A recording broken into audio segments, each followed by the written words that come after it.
Good evening, everyone. Some of you all might recognize my face from the video that was posted the other day in regards to the incident with CHP. If you don't know, what happened is that an organization that I founded by the name of Urban Park Cleanup, we were out doing some advocacy and outreach on Tuesday of this week, and we came across a contractor who was working in an area off of Wood Street. Had a very pleasant conversation with him, and for no reason at all, he called the authorities and claimed that I waved a gun at him and threatened him with a gun. Very, very serious allegation. The kind of allegation that almost got me killed at the hands of two white police officers. CHP.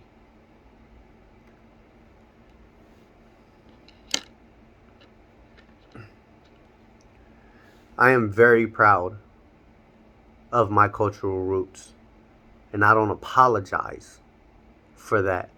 I am unapologetically black every single day of the year, every moment of the day. Unapologetically. But with that, I understand come certain things. See, with that, I learned at the age of 9, as a child, before I had the talk about the birds and the bees, I learned that if for any reason I was stopped by the police, to put my hands up in the air as far as they could go with my palms out so they could clearly see that I have nothing in them.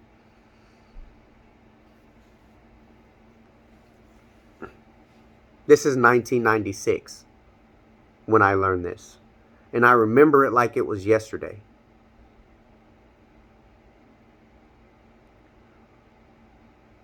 Some of us don't want to hear this, but white privilege has gotten many a good black man killed. What do you mean by white privilege, Vincent? I mean the fact that this man could shake my hand and smile and we can have the most pleasant conversation, and he could blatantly turn around and blatantly outright lie to the police and say that I had a firearm on me and threatened him with it. In this time that we live in. That's white privilege. Because he knew as a white man, if he claimed that I had a gun, they would respond the way that they did. But what is it that makes a person not care about someone else potentially losing their life that they would make such an allegation? What is it?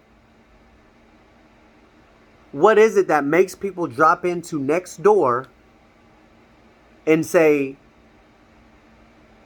haven't you learned anything in the last couple of years about defying the police? What is it that makes white privilege think that they can tell people of color what defying the police looks like when you're not a person of color and you don't understand what that is? See, we're taught as youth to take a position. So when we're stopped by the police, like I said before, put your hands up so they can see your palms. Don't make any sudden movements. If there would have been more video, people would have actually seen that at one point they demanded that I turn around, and when I slowly went to turn around, they threatened to shoot me in the head for moving. Don't move, I will shoot you in your head right now. You just told me to turn around. See, unfortunately, the circumstance would have been different. We know for a fact it would have been different because history tells us so. If this was white officers encountering a white person. Matter of fact, the argument can be argued that if he would have called the police on another white person and said that they had a gun, the response would have still been different by the authorities. So his comment was speaking to when I said in an earlier post here on Nextdoor about how I refuse to get on my knees for the police. See, you don't make any sudden movements as a person of color. You take the best stance that you can for the best chance of survival.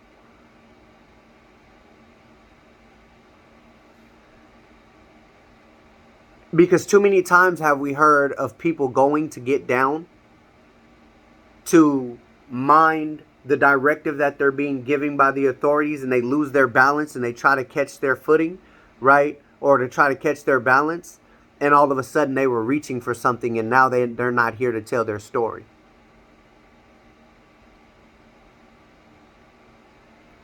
I wish I didn't know people whose story that was, but I am a black man, so I know people whose story that is. If you're not a person of color, right, please don't try to tell other people of color how to act when it comes to the police being around. Because you really can't put themselves in yourself in their shoes. You can't. It's impossible.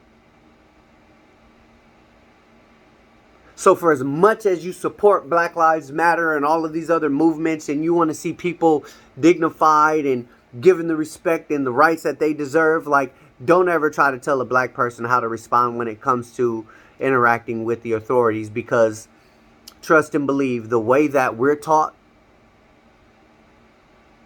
to act in these situations in comparison to what you guys are taught,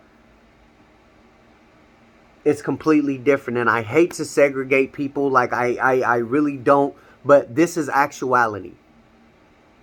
It's actuality when on Tuesday I'm standing in the dirt and rocks by some train tracks, and I'm making funeral arrangements with Rachel, who's standing to the right of me, telling her to make sure that my partner gets my car keys, telling her to make sure that she tells my partner that I said I love them and that I am sorry.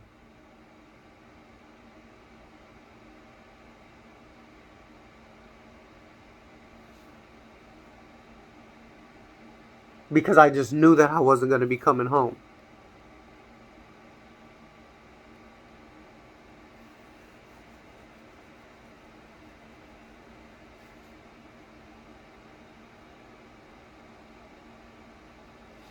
I am proud to be who I am. And I am proud of the struggle that I have had to overcome and all the obstacles that I have had to overcome to get to the place where I'm at today. And I love getting feedback from people, but the one thing that I will not accept is you trying to tell me how to be black. It's not going to happen. As far as everyone else who sent us warm wishes and love and positivity and light, we appreciate you. We thank you so much for your support. Everyone who comes out to a cleanup, everyone who hits the donate button on the website, everyone who asks, emails, and DMs and says, what is it that we can do to help with community? Thank you. Everyone who walks down the street and just smiles at someone and asks them how they're doing and takes time out of their day to show some human kindness, thank you.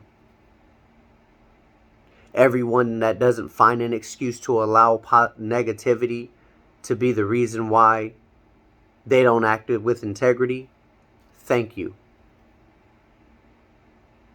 Everyone who gets up every day knowing that they don't know, like not knowing what the day is going to bring, to everyone who is unhoused, to everyone who is a person of color, to everyone who is transgender, to every gay man and every trans man and every trans woman and every bisexual person that is out there, everyone that is LGBTQ, thank you for your strength. Thank you for the strength and the courage that you have every single day to get up and put one foot in front of the other when society keeps telling us that we can't be who we are, but we stand up and we be who we are because that is what we do. Thank you. For everyone that doesn't care how society tries to define them, thank you.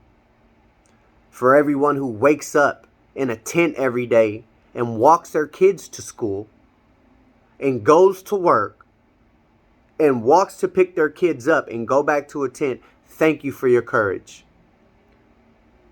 Thank you for your courage of putting one foot in front of the other every single day, even though your case manager won't call you back.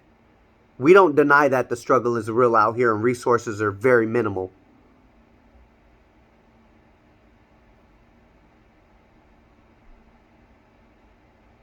And for everyone that is trying to be part of community to find common solutions so that we can see a better Oakland, thank you.